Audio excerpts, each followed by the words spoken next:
Ciao a tutti, siamo Manuele e Francesco, benvenuti a X vs Y. Tutto quello che non sapevate di voler sapere. E l'argomento è la scienza della riproduzione. Maschi e femmine hanno interessi diversi per quanto riguarda la riproduzione. Per i maschi è fondamentale riuscire a fecondare il maggior numero di femmine possibili. Per le femmine invece le cose sono un po' diverse, perché è importante trovare il maschio più adatto, che possa trasmettere i geni ai suoi figli e magari che l'aiuti pure nell'allevamento. Quindi diciamo che i due sessi hanno interessi diversi questa serie tratta proprio di quello, no? Quindi da lì il nome di questo format X versus Y. che è stata un'idea sua e quindi Benissimo. ho dovuto accettare per forza perché sapete com'è.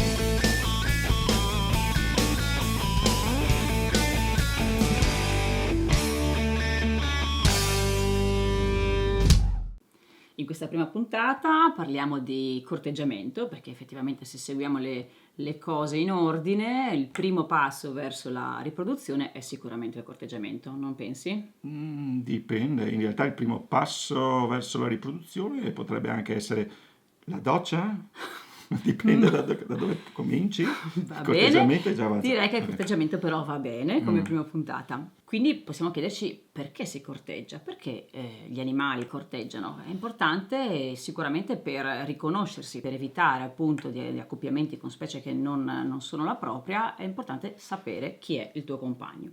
Poi un altro sistema per fare delle buone scelte è quello di trovare un compagno adatto a te. A me. No, non a te nel Ah, personale, ok, in ma generale. in generale.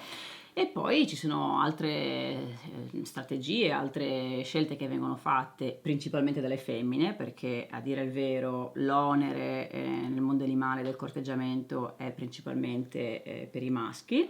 Ci sono le eccezioni, sono ma eccezioni. purtroppo non per noi umani, quindi mettetevela via. Forse sì, non lo Cioè, sappiamo.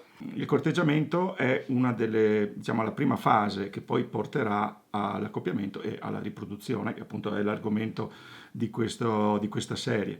Il corteggiamento è molto importante proprio perché è il momento in cui i due individui, quindi potenzialmente due partner, cominciano a comunicare e quindi diciamo si mettono d'accordo.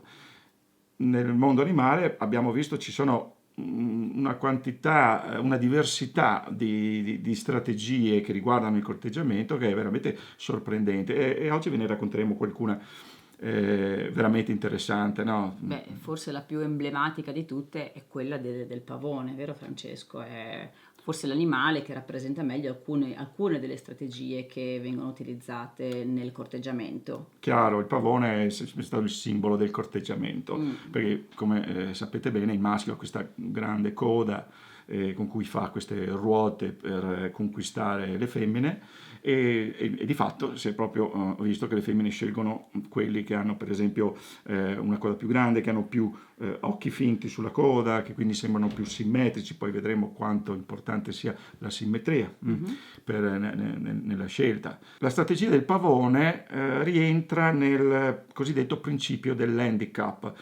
Che cosa sarebbe? Che in molte specie si è visto che i maschi fanno cose che non hanno alcuna utilità, appunto per esempio fare la ruota con questa coda, però di fatto sono poi scelti dalle femmine. Perché? A lungo ci si è domandati, poi qualcuno ha ipotizzato che per un maschio a fare cose inutili, dispendiose e anche pericolose servono a comunicare alla femmina il fatto che lui se le può permettere. Faccio un esempio, tornando al pavone. Il pavone ha una coda enorme che gli dà veramente fastidio. Pensate, cioè, è come È anche avere... rischiosa perché potrebbe essere facilmente predato perché qualcuno che si avvicina a lui potrebbe prenderlo per una coda che è Senza uno strascico dubbio, lunghissimo. cioè voglio dire, una volpe che vede un pavone dice questo è molto più facile di un fagiano, per esempio, e di fatto lo è. Quindi un pavone con una coda lunghissima dà anche questo messaggio alla femmina che sarebbe: guarda, questa cosa è inutile, è una palla al piede, mi mette più a rischio e sono più vulnerabile ai predatori, tuttavia sono vivo e quindi vuol dire che ho così tanta forza e energia da vendere e lo dimostro con questa palla al piede. Quindi il principio dell'handicap dice proprio questo: più cose inutili fai, continuando a esistere, più sei scelto dalle femmine, perché vuol dire che te le puoi permettere. In effetti anche un po' nella Sì. specie umana succede così, no? Sì? Faccio un esempio. Facciamo cose inutili per attrarre? Mio cugino, mio cugino si è appena messo lo spoiler nella Eh macchina, beh, sì, che sì. deve fare i 20 km alla settimana per andare a lavorare. Cosa gli servirà mai uno spoiler nella macchina? Di certo non fa le gare, eppure nel suo paese, perché vive in un piccolo paese in provincia di Treviso, in quel paese le femmine sembrano apprezzare questo spoiler, e Ah quindi, sì? ed è totalmente inutile, vuol dire solo che lui ci ha speso soldi, può guidare magari più veloce, non lo fa perché non c'è la possibilità. Quindi, Ah, quando vedete cose inutili, potrebbe essere un campanello d'allarme che c'è un tentativo di seduzione. si potrebbe anche dire che se noi facciamo cose inutili è colpa vostra, Ah, perché evolutivamente parlando voi avete scelto i maschi che facevano più cose inutili. certo, la coda di pavone comunque, al di là di questo handicap importante, ha anche il fatto di essere molto colorata, molto variopinta e negli uccelli in modo particolare i colori sono legati a delle sostanze che sono carotenoidi. Queste sostanze sono sostanze che vengono assunte dagli uccelli in particolare con l'alimentazione, quindi non sono sostanze che vengono prodotte dall'animale stesso. Quindi un maschio di uccello che ha un piumaggio bello, colorato, variopinto e vistoso, significa che è molto abile nel catturare il cibo, nel trovare il cibo e quindi vuol dire che è comunque è portatore di buoni geni, perché in fondo vedremo che in questa carrellata molto spesso le femmine inconsapevolmente scelgono i buoni padri per i loro figli che hanno quindi dei geni interessanti per la loro prole. Un altro esempio di uccello che fa una scelta in base al colore è la pernice rossa. La pernice rossa ha un particolare occhio che nel maschio è molto vistoso perché ha diciamo, un anello rosso attorno all'occhio molto, molto, molto visibile.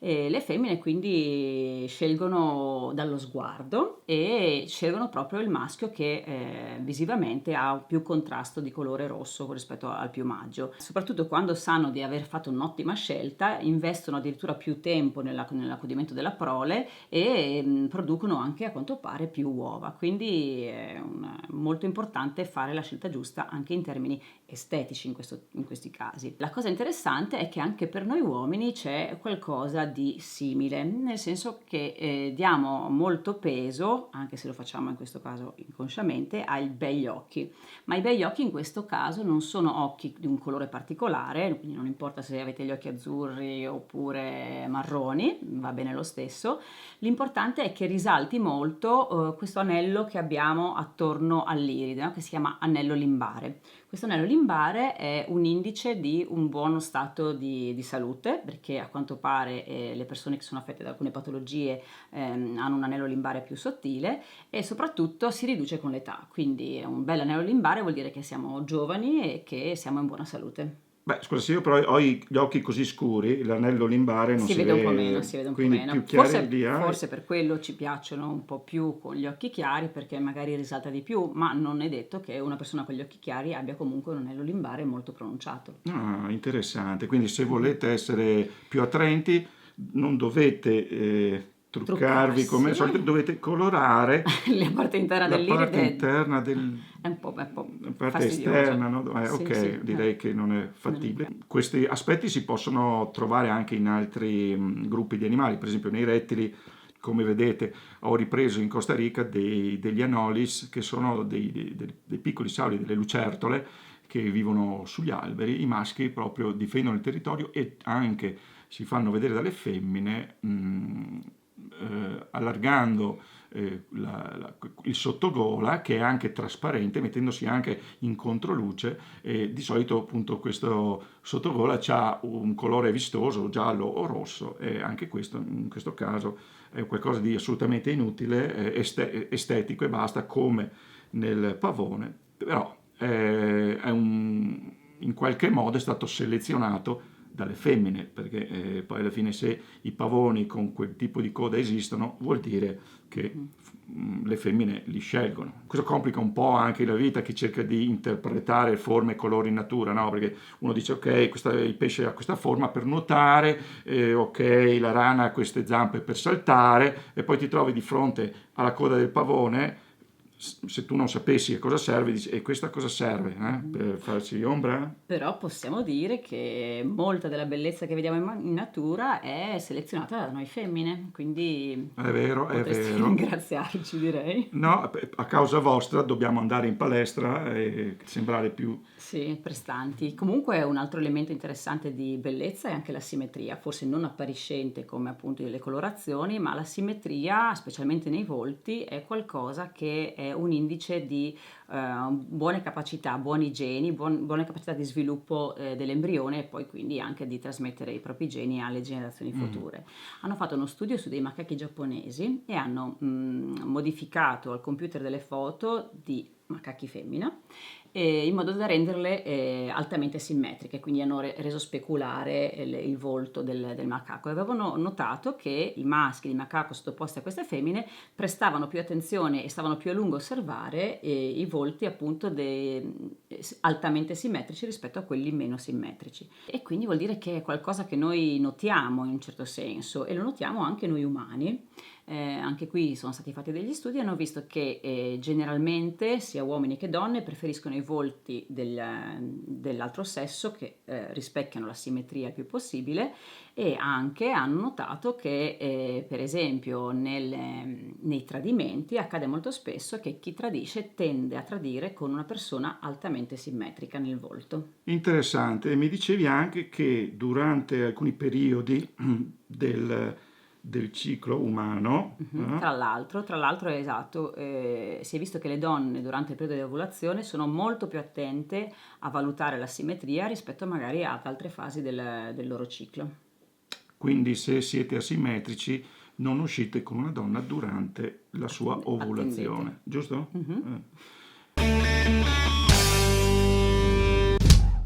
Grazie per averci seguito, in coda troverete i riferimenti bibliografici nel caso voleste approfondire e ci vediamo alla prossima puntata. Ciao! Ciao a tutti. Ciao!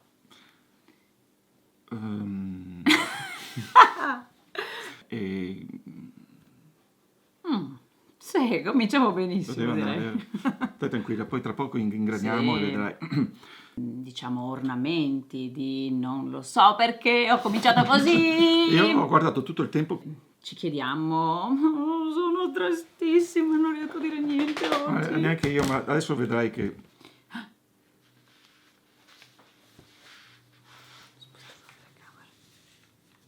Cosa dici? Vado?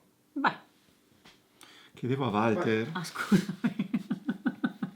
che per conquistare la femmina, i maschi, che per conquistare la femmina i maschi... Rifacciamo. Benvenuti in questa prima puntata, perché effettivamente è la prima puntata. Facciamo la prima puntata con questa? Dimmelo pure, visto che decidi tu queste cose.